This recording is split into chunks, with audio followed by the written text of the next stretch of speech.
नमस्कार। 2021 yearly prediction सभी राशियों के सीरीज में आगे बात करते हैं। पहले समझते हैं कि ये साल क्या दर्शाता है। टॉरस। अ, जब हम 2021 की बात कर रहे हैं तो हमें इस नंबर पे भी ध्यान देना चाहिए। जैसा कि मैंने अपने पहले वाले वीडियो में कहा था कि 2021 अगर हम 2021 और 2020 दोनों के ऊपर दोनों को अगर समझने की चेष्टा करें तो 2020 जो है उसमें आपको 2 शून्य दिखाई दे रहे हैं और 2 बार 2 दिखाई दे रहा है। चंद्र का प्राबल्य ज़्यादा है और शून्य का प्राबल्य ज़्यादा है 2020 में रहा है मतलब। तो 2020 इसका अर्थ है कि चंद्र का नंबर होता है 2। शून्य जो एक ऐसा अंक है या शून्य एक ऐसी परिधि है जिसको किसी भी अंक के पीछे लगा दिया जाए तो उसकी वैल्यू बढ़ जाती है, परंतु अगर उसे अकेले रखा जाए तो उसकी कोई भी वैल्यू नहीं है, ऐसा जनरली कहा जाता है। परंतु अगर आप गूढ़ रूप से अगर शून्य को समझने की कोशिश करेंगे तो आप देखेंगे कि शून्य जो है वो बहुत कुछ दर्शाता है। शून्य जो है वो एक गोलाकार है या अंडाकार है, जैसे हम जैसा भी आप कह लीजिए। लिखने वाले उसे गोलाकार में भी लिखते हैं, अंडाकार में भी लिखते हैं, परंतु शून्य जो है वो ब्लैक होल को भी दर्शाता है, इन्फिनिटी को दर्शाता है। शून्य जो है वो एक पेरिफेरी को दर्शाता है, प्रोटेक्शन लेयर को दर्शाता है। और 2000 की पूरी ही सीरीज में शून्य आपको देखने के लिए मिलने वाला है। जो कुछ हमने अभी तक विटनेस नहीं किया था वो हमने इस साल विटनेस किया है ना? क्योंकि हमने महामारी का जो शब्द है वो शब्द केवल सुन रखा था या फिर हमने कहीं पढ़ा हुआ है, कहीं आर्टिकल्स में या फिर हिस्ट्री में पढ़ा हुआ है, परंतु हमने कभी भी ये नहीं देखा कि महामारी जब आती है तो समाज में क्या होता है, समाज में उसकी उस आपदा को लोग किस प्रकार से फेस करते हैं या क्या क्या चीजें होती हैं। और हम सभी ने वो सारी चीजें विटनेस करी हैं। कुछ लोगों की जिंदगियां काफी तहस नहस हुई हैं, कुछ लोगों की जिंदगी में काफी भूचाल आया है, कुछ लोगों की जिंदगी में कुछ भी नहीं हुआ है, सब सकुशल है, परंतु बहुत कुछ बहुत कुछ देखने के लिए जरूर मिला है, बहुत कुछ समझने के लिए, अनुभव करने के लिए मिला है। पर 2020 अगर हम इसकी टोटल करें तो ये 4 का आंकड़ा आता है, जो राहु का आंकड़ा है। राहु जो है वो वैसे भी महामारी का कारक है। देखिए, राहु का जब प्राबल्य या राहु का जब बलाबल होता है कभी कभी भी, तो सब चीजें अचानक से आती हैं, दबे पैर आती हैं, हवा के थ्रू आती है, वायु के थ्रू आती है, क्योंकि राहु वायु तत्व के ग्रह या वायु तत्व उन्हें दिया गया है। देखिए, अगर हम इसको समझे कि 4 इस आंकड़े को अगर समझे तो वो कहीं ना कहीं चौथे भाव को भी दर्शाता है काल पुरुष कुंडली में, क्योंकि 4 अंक, 4 नंबर, 4 चौथी ज़ोडिएक साइन, ये सभी चौथे स्थान को अगर दर्शाते हैं तो आप हम सभी इस पूरे साल में अपने घर पे ही बैठे हुए हैं, है ना? तो वर्क फ्रॉम होम या घर पे सीमित होकर रह जाना, घर पे रहकर अपने आप को बिल्कुल रूटीन में बाध्य कर लेना, स्ट्रक्चर्ड रखना, ये बहुत कठिन है। हालांकि ज्यादा आसान वो है कि आप बाहर जाकर काम करें, क्योंकि आपका रूटीन रहता है, आपको पता है कि सुबह इस समय पे उठना है, सुबह इस समय पे ऑफिस जाना है, इस समय पे नाश्ता है, इस समय पे खाना है, सब चीजें आपके फिक्स है, क्योंकि आपको पता है कि समय रुकने ही वाला है। परंतु जब अपन घर पे हैं तो हमें और ज्यादा कोशिश करनी पड़ती है, बहुत ज्यादा प्रयास करना पड़ता है रूटीन में रहने के लिए, अपने आप को फिट रखने के लिए, अपने आप को एक तरह से हेल्दी रखने के लिए। और इस साल में वही सब चीजें हुई हैं, इन्हीं सब चीजों को हमने विटनेस किया है। 2021 की बात करते हैं हम। 2021 में अगेन 2 बार 2 अंक आता है, मतलब चंद्र का प्राबल्य यहाँ पर भी है, पर साथ में नंबर 1 भी आ रहा है, मतलब सूर्य का प्राबल्य भी है, क्योंकि सूर्य का अंक क्या है, 1 है और शून्य 1 है। देखिए, पिछले साल में मतलब 2020 में 2 बार शून्य आया था और 2 बार चंद्र आया था, तो मानसिक क्लेश बहुत हुआ है, हम सभी को बहुत मानसिक क्लेश हुआ है, मेंटल स्ट्रेस, मेंटल एंजाइटी हम सभी ने किसी न किसी रूप में विटनेस करी है। इस साल में आप देखेंगे कि इस साल में 2021 का अगर टोटल करें तो नंबर 5 आता है। नंबर 5 जो अंक है वो बुध का है, बुध मर्क्यूरी।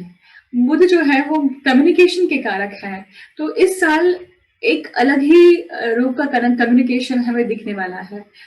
इकोनॉमी के लिए ये साल एक बहुत अलग स्टेप आप देख पाएंगे कि स्टेप ली गई होगी, चाहे फिर वो फाइनेंशियल एस्पेक्ट हो, फिजिकल ईयर के लिए हो, या फिर मार्केट के लिए हो, या फिर स्टॉक शेयर्स, इन सभी के लिए हो, स्पेकुलेशन बिजनेस के लिए हो। बहुत अलग प्रकार के डिसीजन मेकिंग पॉलिसीज आएंगी जो बहुत डिफरेंट रहेंगी, जो अभी तक नहीं रही है। डिजिटल मार्केटिंग और ज्यादा फोकस आएगा। होलसेल व्यापार अगर आप देखेंगे, होलसेल व्यापार भी ये ऑनलाइन या डिजिटल, वैसे भी रिटेल हो ही रहा है, फिर भी ज्यादा बढ़ने वाला है, देखिए। और इसमें चंद्र का भी हाथ है, मतलब स्टेट गवर्नमेंट और मेन गवर्नमेंट, सेंट्रल गवर्नमेंट भी इसमें पूरी तरह से दोनों मिलकर काम करने वाले हैं। क्योंकि जैसा हमने पिछली बार देखा स्टेट गवर्नमेंट, और आपने देखा भी कि स्टेट गवर्नमेंट स्टेट के अफेयर्स किस प्रकार से रहे हैं, खास करके अगर हम महाराष्ट्र की बात करें तो।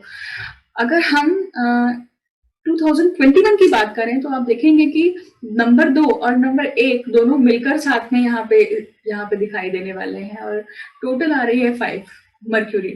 तो विदाउट कम्युनिकेशन, विदाउट लेखा जोखा चीजें नहीं होने वाली है इस बार। इस बार बहुत ट्रांसपेरेंसी, बहुत सारी इंटरनेट का बहुत ज्यादा प्रबल रहेगा यहाँ पर। ऑनलाइन इस शब्द को बहुत महत्ता दी जाएगी। बुध बुद्धि का कारक है, बुध इंटेलिजेंस का कारक है। 5 नंबर बुध को दिया गया है, और अगर आप देखें काल पुरुष कुंडली में 5वां नंबर, मतलब 5वीं राशि, ये सिंह राशि है। सिंह राशि है, और सिंह राशि कालपुरुष कुंडली में 5वें स्थान पे भी पड़ती है। आप देखेंगे कि किस प्रकार का एक कॉम्बिनेशन आएगा सामने, कि मीडिया, मास, जर्नलिज्म, या इंटरनेट, या आप देखेंगे कि फिल्म इंडस्ट्री, इन सभी का एक अलग रूप सामने आने वाला है। ऑलरेडी आप इसका एक जर्नी आप देख ही रहे होंगे कि जो चीजें, जो फिल्म्स ईद पे या फिर दिवाली के या इस पर्टिकुलर मुहूर्त पे लॉन्च होती थी, अब वो इंटरनेट के थ्रू, मतलब नेटफ्लिक्स के थ्रू या अमेजॉन प्राइम के थ्रू लॉन्च होने लगी है, और ऑनलाइन मार्केट, डिजिटल मार्केटिंग ज्यादा बढ़ रही है। इस प्रकार की घटनाएं काफी और प्रबल रूप से बाहर आने वाली हैं।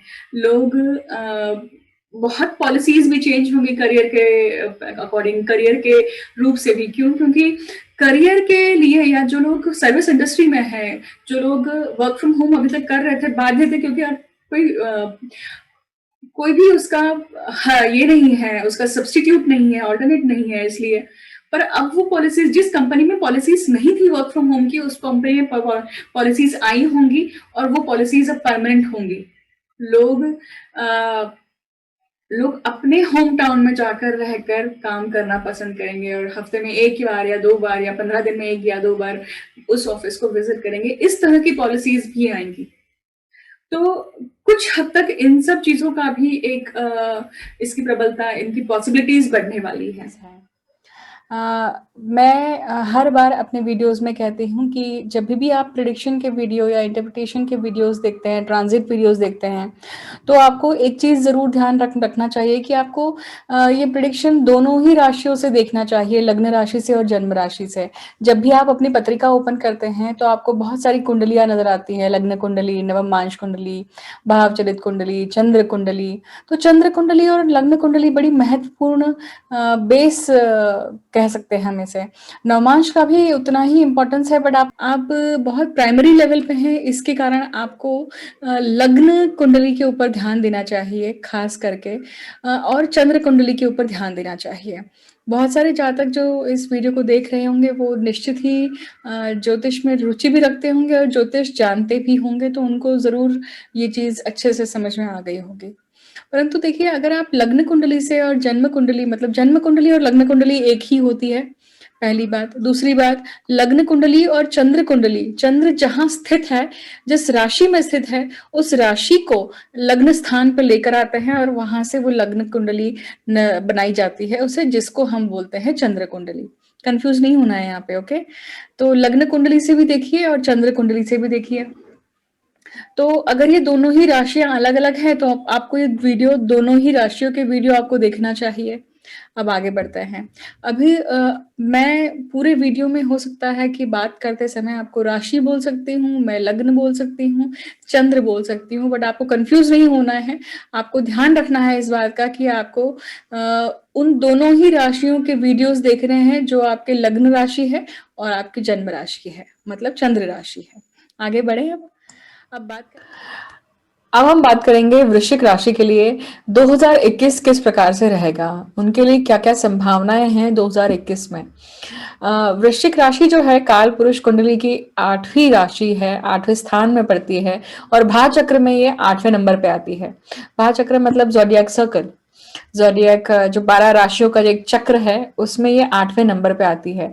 राशियों की क्रोनोलॉजिकल ऑर्डर जो है ये फिक्स होती है, ये कभी बदलती नहीं है। मतलब तुला राशि का नंबर अगर 7वां है तो वृश्चिक राशि का नंबर 8वां ही आएगा, ये फिक्स्ड है।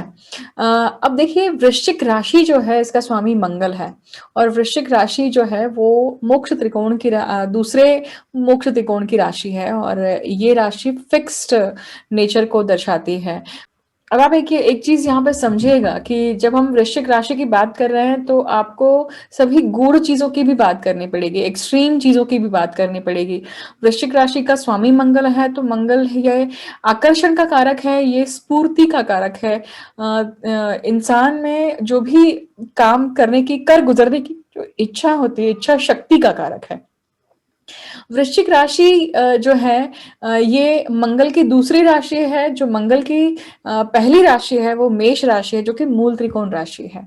वृश्चिक राशि में चंद्र जो है वो नीच के होते हैं, इसलिए अगर ये 8वें स्थान में पड़ा हुआ चंद्र है तो उसे नीचत्व का दोष नहीं लगता है, परंतु आप देखेंगे कि वृश्चिक राशि जो है ये डिप्रेशन की कारक है, ये उन्हीं सभी गूढ़ विद्याओं की कारक है, उन 8वें भाव से जो भी चीजें देखी जाती हैं उन सभी चीजों की कारक है।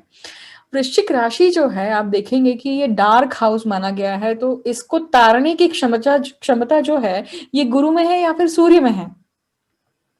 क्योंकि वृश्चिक राशि क्या दर्शाती है, जमीन के नीचे पाताल, तो पाताल लोक की भी एक कारक है। देखिए तो जो भी जमीन से नीचे संबंधित है या जो भी गूढ़ है, डीप है, बहुत ज्यादा अंदर धसा हुआ है, वो सब कुछ वृश्चिक राशि से, इसलिए रेप्टाइल्स भी सारे वृश्चिक राशि के अंतर्गत आते हैं और इसलिए अगर आप देखेंगे तो इसका जो सिंबल है वो स्कॉर्पियो है। ये साल वृश्चिक राशि के लिए किस प्रकार से रहेगा? हमने देखा कि वृश्चिक ये साल जो है 2021 का नंबर 5 आता है और नंबर 5 जो है वो बुध का है। बुध और मंगल की बिल्कुल नहीं बनती है, तो ये कहीं न कहीं घर्षण का साल हो सकता है। स्थिरता पाने के लिए आप बहुत ज़्यादा जद्दोजहद से गुज़रेंगे, इसकी इसकी भी एक ये दिखाई देती है, संभावनाएँ दिखाई देती है। हालाँकि ये जो स्थिरता का ये चल रहा है, ये पिछले साल से ही चल रहा है, तो बहुत सारे वृश्चिक राशि के जो जातक हैं, मैंने देखा कि उनके जीवन में खास करके माता से संबंधित कुछ न कुछ रोगों से वो परेशान रहे हैं पिछले साल, कोरोना के कारण परेशान रहे हैं। वृश्चिक राशि के लोग अपने फाइनेंस के कारण भी परेशान रहे हैं। खास करके उन लोगों के जीवन में स्थिरता, मतलब जो लोग बाहर बाहर रह रहे थे वो माइग्रेट होकर अगर मान लीजिए इंडिया आए हैं या इंडिया से बाहर रहे हैं तो वो अटक गए हैं कहीं न कहीं। कहीं न कहीं एक बंधने की फीलिंग रही है पिछले पूरे साल में 2020 में। और ये साल भी पूरी तरह से निजात पाने वाला है क्या, ये देखना बहुत ज़रूरी है। क्योंकि अब हम देखेंगे कि आगे चार्ट ओपन करती हूँ मैं और आप देखेंगे कि क्या-क्या संभावनाएँ इनके लिए बनती है, ये देखते हैं हम। आगे बढ़ें फिर? देखिए वृश्चिक राशि की जब हम बात कर रहे हैं तो 8 यहाँ पे राहु केतु की बात सबसे पहले करनी पड़ेगी क्योंकि लग्न में ही केतु विराजमान है और सप्तम भाव में राहु है। फिलहाल अगर आप सीधे देखेंगे तो वृश्चिक राशि का स्वामी मंगल ये 6वें भाव में चल रहा है, तो अभी आपके लिए समय जो है बहुत अनुकूल नहीं है। आप डेफिनेटली कुछ ना कुछ अपने हेल्थ के प्रॉब्लम से जूझ रहे हैं। हो सकता है कि आप पेट की प्रॉब्लम से या आप पेट के अल्सर या पेट से संबंधित मेटाबॉलिज्म से संबंधित, इन्फ्लेमेशन से संबंधित कोई ना कोई प्रॉब्लम से जूझ रहे होंगे, इसकी एक संभावना बनती है अभी फिलहाल पिछले कुछ समय से। अब जब तक मंगल मेष राशि में रहेंगे तब तक ये प्रॉब्लम आपके लिए दिक्कत वाली हो सकती है, क्योंकि बाकी एस्पेक्ट पे आप हो सकता है कि आप अच्छा कर रहे हो, पर इस पे आप जरूर जूझ रहे होंगे। तो ये सिचुएशन बहुत लंबे समय तक नहीं है, 21 फरवरी तक शायद जो मंगल है ये मेष राशि में रहेंगे और उसके बाद में ये जाएंगे दूसरी राशि में, मतलब वृषभ राशि में जाएंगे। तो अब आप देखिए कि केतु आपके लग्न स्थान पे है, केतु किंतु परंतु बनाने वाले हैं। देखिए केतु एक्चुअली अपनी चहेती राशि पे हम ऐसा बोल सकते हैं, क्योंकि केतु जो है वो मोक्ष की कारक है और वृश्चिक राशि भी मोक्ष त्रिकोण में पड़ती है, तो ये कंपैटिबल राशि में है, ये हम कह सकते हैं। परंतु अब ये लग्न पे है, लग्न क्या है, लग्न धर्म त्रिकोण को दर्शाता है, तो आपसे अपेक्षा है कि आप धर्मबद्ध होकर काम करें, परंतु क्या आपको केतु धर्मबद्ध होकर काम करने में सहायक होंगे, क्योंकि वो तो है मोक्ष कारक। मतलब क्या है, इसका अर्थ है कि आपने जिन भी चीजों को, जिन भी धागों को कस के पकड़ के रखा हुआ है, उनकी डोर आप नहीं छोड़ रहे हैं, आपको छोड़ना अब जरूरी बन गया है। तो वो हो सकता है कि भाई खाने पीने की मामला हो सकता है कि किसी चीज को लेकर आप आपकी हेल्थ जो प्रॉब्लम है, वो प्रॉब्लम कारण आपका कोई खाने की हैबिट हो सकती है जिसको आपको छोड़ना जरूरी है।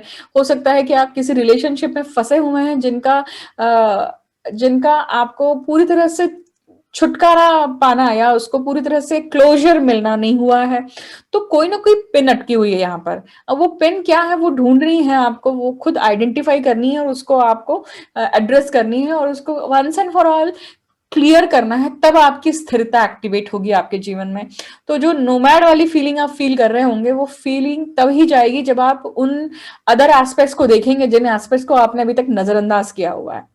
Stop chasing and be introvert, think about it, take a deep breath and understand what is happening around you. वृश्चिक राशि बहुत आकर्षक राशि मानी गई है। जो आकर्षक राशि मानी गई, मतलब जो भी व्यक्ति वृश्चिक राशि के होते हैं उनमें एक गजब का आकर्षण होता है, उनमें एक गजब की उनकी आंखों में एक गजब का हिप्नोटिज्म होता है। तो खास करके वृश्चिक राशि वालों के लिए बहुत दबंग पर्सनालिटी होती है, बहुत अच्छी पर्सनालिटी होती है उनकी। परंतु अगर ये वृश्चिक राशि अगर पीड़ित है तो ये इसके जो कहेंगे हम जैसे जो एक डार्कर साइड है वो भी दिखाई दे सकती है। अब केतु की हमने बात करी तो केतु के पास धड़ है, सर नहीं है। मतलब आपको क्या करना है, जब जब कोई भी ग्रह वृश्चिक राशि में आएगा तो विजिटर बन के आएगा, तब आपको कुछ ना कुछ सर मिलेगा किसी न किसी ग्रह का, तब आप डिसीजन मेकिंग लेंगे। बट अगर आपके लग्न में अगर कोई ग्रह है, मतलब वृश्चिक राशि में कोई ग्रह है, तो ये आपके लिए अच्छी बात है, क्योंकि केतु वहां पे सपोर्टिव हो सकता है। परंतु केतु सपोर्टिव तब होंगे कि पहले वो आपको कहीं ना कहीं दिखाएंगे कि ये चीज छोड़ो, इस चीज के पीछे भागना छोड़ो, तभी मैं हेल्प करूंगा। इस प्रकार का सिचुएशन है। देखिए केतु इफ्स एंड बट्स को दर्शाते हैं, एडजस्टमेंट को बताते हैं, कॉम्प्रोमाइज सिचुएशन को बताते हैं, 19-20 में से 19 को सिलेक्ट करना बताते हैं। तो ये सारी सिचुएशन जरूर आपके सामने आएगी, आ ही रही होगी। मतलब सितंबर में, क्योंकि राहु केतु किसी भी राशि में 18 महीने रहते हैं, 1.5 साल तक रहते हैं। 18 साल लगता है उनको एक राशि चक्र को पूर्ण करने में। और जिनके लिए केतु के ऊपर केतु रिटर्न है या फिर राहु के ऊपर राहु का रिटर्न है, उनके लिए तो मतलब क्या कहूँ, उनके लिए बहुत टर्निंग पॉइंट होने वाला है। आप कह सकते हैं ये पूरा जो 1.5 साल है, कुछ ना कुछ मेन इवेंट या मेन चीजें एक्टिवेट होंगी, क्योंकि लग्न है, आप खुद है, आपकी बॉडी है।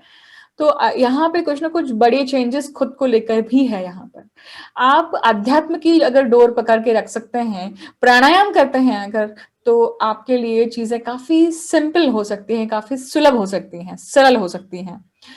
अब यहाँ पे राहु की बात करते हैं। राहु दूसरे नंबर पे है और 7वें भाव में है, मतलब आपके स्पाउस के भाव पे है, आपके हस्बैंड के स्थान पे है, वाइफ के स्थान पे है, या बिजनेस के या पार्टनरशिप के स्थान पे है। खाने पीने की बहुत ज्यादा इच्छा यहाँ पे बढ़ सकती है आपके स्पाउस की, और वो भी वैरायटी ऑफ कुजीन्स की, या फिर ऑथेंटिक बाहर के जो कुजीन्स होते हैं उनकी बढ़ सकती है। डेफिनेटली आपके स्पाउस में या फिर आपके पार्टनर में अलग अलग भाषा बोलने की आदत हो सकती है, या फिर झूठ बोलने की आदत भी हो सकती है, क्योंकि वो कहीं ना कहीं आइदर वो डर है क्योंकि आप जज करेंगे, या फिर दे विल बी जज, इसलिए वो चीज है। और इस 1 साल में, 1.5 साल में, जब तक राहु का जो पोजीशन है वो वृषभ राशि में रहता है, तब तक ये चीज बनी रह सकती है। सो माइंड वेल कि अगर सी डोंट जज देम, डोंट उन्हें कटघरे में मत खड़ी करिए। कि अगर कभी कभी कोई हैबिट ऐसी होती है जिसके कारण हम मतलब हेल्पलेस हो जाते हैं, तब वो चीज करते हैं हम। So try to understand the root cause of it, why the person is doing it, so that you can help him और her to come out of it. I am talking about your spouse और आपके relationship की बात कर रही हूँ। So don't जज, directly conclusion पर मत जाइए, इससे आपका झगड़ा भी हो सकता है।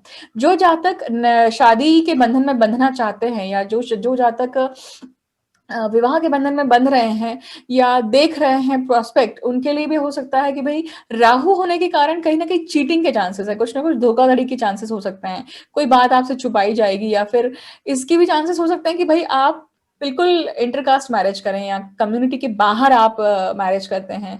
हो सकता है फॉरेनर हो सकती है, या फिर आपके कास्ट से डिफरेंट कास्ट हो सकती है, इसकी संभावनाएं बहुत बनती है। राहु है तो बिजनेस के लिए you will be dealing with somebody who is in abroad more of, और आप अब्रॉड जाएंगे अपने बिजनेस को और एक्सपैंड करने के लिए। टेक्नोलॉजी से भी संबंधित हो सकता है, इंटरनेट से संबंधित ज्यादा हो सकता है, anything which is more of you know big machines, इनकी भी संभावना दिखती है, क्योंकि राहु जो है वो बिग मशीन्स को बताते हैं, और केतु जो है वो छोटी मशीन्स को बताते हैं, वेरी स्मॉल गैजेट्स। तो अगर केतु का संबंध आता है सप्तम स्थान से, तो हम कहते हैं कि भाई छोटी मशीनों से संबंध बन रहा है। Rahu is big, huge, dynamic machines. तो इस प्रकार से राहु को समझिए। राहु कहीं ना कहीं यहाँ पे है तो वो आपको ये भी दिखाते हैं कि अब यहाँ पे दूसरे भाव का मतलब दूसरी राशि का राहु है, तो शुक्र की पोजीशन भी देखनी आपको जरूरी है। आपके पत्रिका में राहु केतु कहाँ विराजमान है, उनकी दशाएं चल रही है, ये भी देखना चाहिए। दशाएं कंपैटिबल है कि नहीं, उसके ऊपर भी डिपेंड करता है कि किस प्रकार से रिजल्ट आएंगे। We are just discussing the possibilities, या हम एक संभावना यहाँ पे देख रहे हैं कि क्या हो सकता है। अब बात करते हैं गुरु और शनि की। गुरु और शनि तीसरे भाव में है। तीसरा भाव जो है वो काम त्रिकोण का पहला भाव है। तो काम त्रिकोण में गुरु और शनि है, तो मतलब आपसे अपेक्षा है पूरे साल भर में कि आप कर्म करें, अपेक्षा ना करें। क्योंकि अगर जब तक आप कर्म करेंगे, क्योंकि ये दोनों के दोनों ग्रह जो है आपके नवम भाव को देख रहे हैं, आपके भाग्य भाव को देख रहे हैं। भाग्य भाव को गुरु का देखना ये अच्छी बात है, क्योंकि वहां पे ब्लेसिंग्स मिलेगी आपको। परंतु शनि भी देख रहे हैं, तो ये डिले भी करेंगे कोई ना कोई। अब जैसे गुरु और शनि आपके तीसरे भाव में है, तो आपका संबंध, आपका संपर्क अपने छोटे भाई बहनों से ज्यादा आएगा इस साल। आप उनसे मिलना जुलना ज्यादा करेंगे, या फिर काम के सिलसिले में मिलेंगे, या फिर आपका कुछ ना कुछ संबंध ज्यादा बनेगा यहाँ पर। और ये बनना जरूरी भी है, क्योंकि वो कहीं ना कहीं आपको आगे आपकी प्रोग्रेस के लिए आपके जरूरी है। पर्सनल प्रोग्रेस, या ये कह सकते हैं कि प्रोफेशनल या फाइनेंशियल प्रोग्रेस भी। क्यों? क्योंकि देखिए गुरु जो है वो दूसरे भाव के स्वामी है, धन भाव के स्वामी है। शनि तीसरे और चौथे भाव के स्वामी है, तो आपके घर के लिए भी। तो मतलब हो सकता है कि अगर जो लोग घर लेना चाह रहे हैं, वो आप अपने अपने भाई बहनों से संपर्क करके, उनसे सलाह मशवरा करके आप लेंगे, इसकी भी संभावनाएं बनती है। तो in short this whole year is all about siblings, या आपका काम, आपका वर्क, आप किस प्रकार से एफर्ट्स डालते हैं, आप किस प्रकार से किसी भी चीज को लेकर एक आपका नजरिया है, आपका डेयरिंग किस प्रकार से, आप करेज किस प्रकार से देख रहे हैं। यहाँ पे आपको हेल्प कौन करेंगे? शनि और गुरु जैसे लोग। तो गुरु कौन है? जो भी गुरु वर्ग हैं जीवन में आपके, उनसे उनकी ब्लेसिंग्स लेना।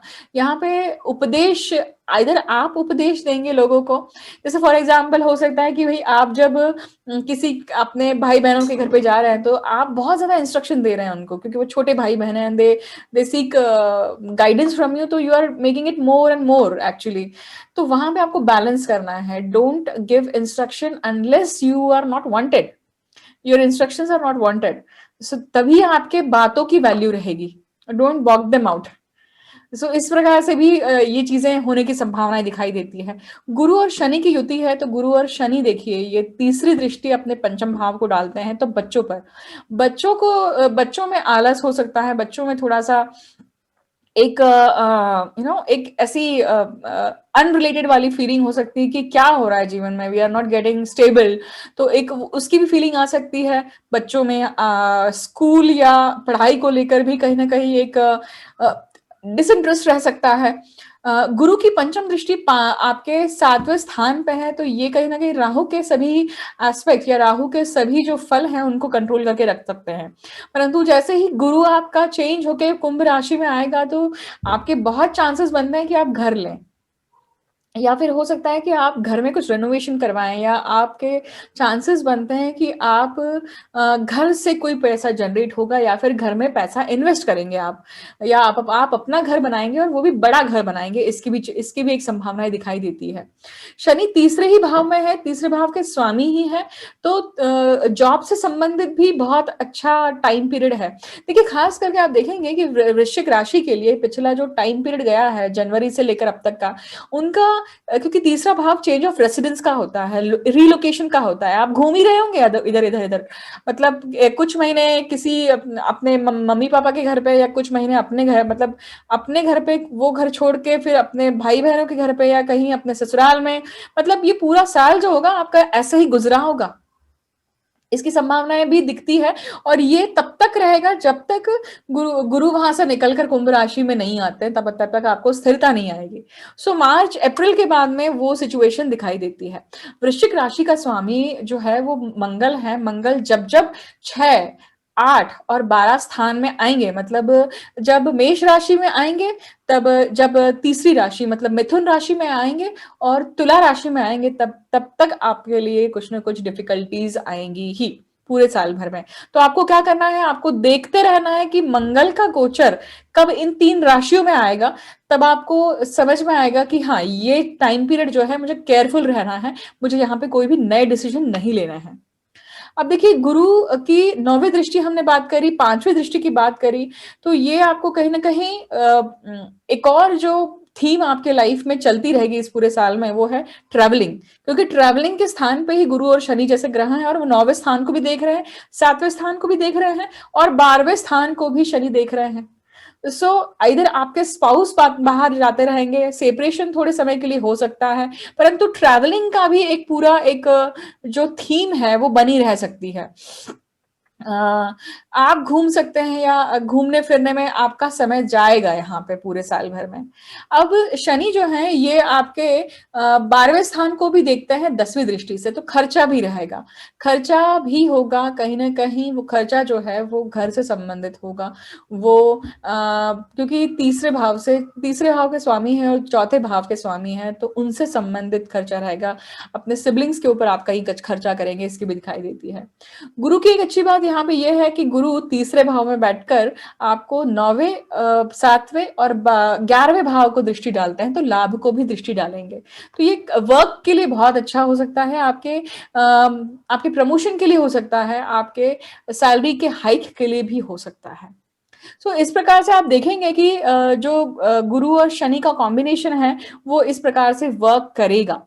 एक और चीज जो आपको ध्यान रखनी चाहिए कि वृश्चिक लग्न के लिए आप देखेंगे कि जो योग कारक ग्रह है ना, वो खुद मंगल भी है। हालांकि मंगल यहाँ पे 6वें भाव के स्वामी है, बट लग्नेश होने के कारण वो शुभ हो जाते हैं। देखिए तो 5वें भाव में कौन सी राशि आती है, यहाँ पे आती है 12वीं राशि, मतलब मीन राशि आती है, और कर्क राशि आती है 9वें भाव में।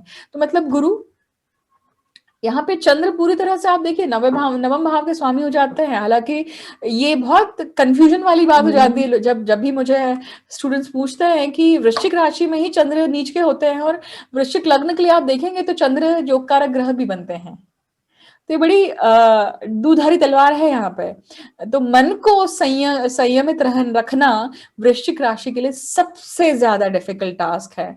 तो डिप्रेशन वाली स्थिति, एंग्जाइटी वाली स्थिति, या मन को काबू में रखना सबसे ज्यादा जो डिफिकल्ट अगर किसी राशि के लिए है तो वृश्चिक राशि के लिए है। तो उन्हें प्राणायाम प्रैक्टिस करने के अलावा कोई और उपाय ही नहीं बचता है। ब्रीदिंग टेक्निक्स उनके लिए उतना ही इंपॉर्टेंट है जितना खाना।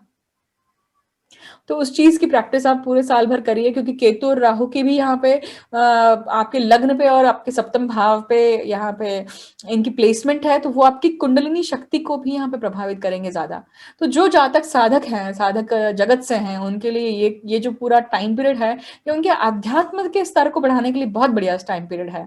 क्योंकि कहीं ना कहीं यहाँ पे गुरु और शनि तीसरे भाव में होने के कारण आप ऐसी चीजों को करेंगे, ऐसे दिशा में अपने अपने एफर्ट्स डालेंगे जो आपके आध्यात्मिक स्तर को बहुत ऊर्ध्वमुखी लेके जाएंगे। और अगर ऐसा होता है, आप अगर ऐसे कुछ अनुभूति करते हैं, जो भी इस वीडियो में डिस्कशन हुआ है, उससे संबंधित जो भी आपको अनुभव आते हैं, तो जरूर कमेंट सेक्शन में आके अपना अनुभव शेयर करिएगा, ताकि पुष्टि होती है। और आप जो भी सवाल पूछेंगे, मैं कोशिश करूंगी कि उसके उत्तर भी आपको दे पाऊं, ताकि आपके डाउट्स भी क्लियर हो सके। मुझे अंत तक सुनने के लिए बहुत बहुत धन्यवाद। आप सभी को, वृश्चिक राशि या सभी लोगों को मैं 2021 की बहुत बहुत शुभकामनाएं देती हूँ। ये साल मंगलमय हो। पिछला साल काफ़ी त्रस्त रहा है, काफ़ी पेनफुल रहा है। हम सभी ने एक आपदा को देखा है, फेस किया है। तो इस साल से काफ़ी होप्स हैं कि ये साल अच्छा जाएगा। I wish you all the best and thank you for listening me patiently. मैं जल्द ही आपसे मिलती हूँ एक नए वीडियो के साथ में, नया टॉपिक लेकर। Thank you so much.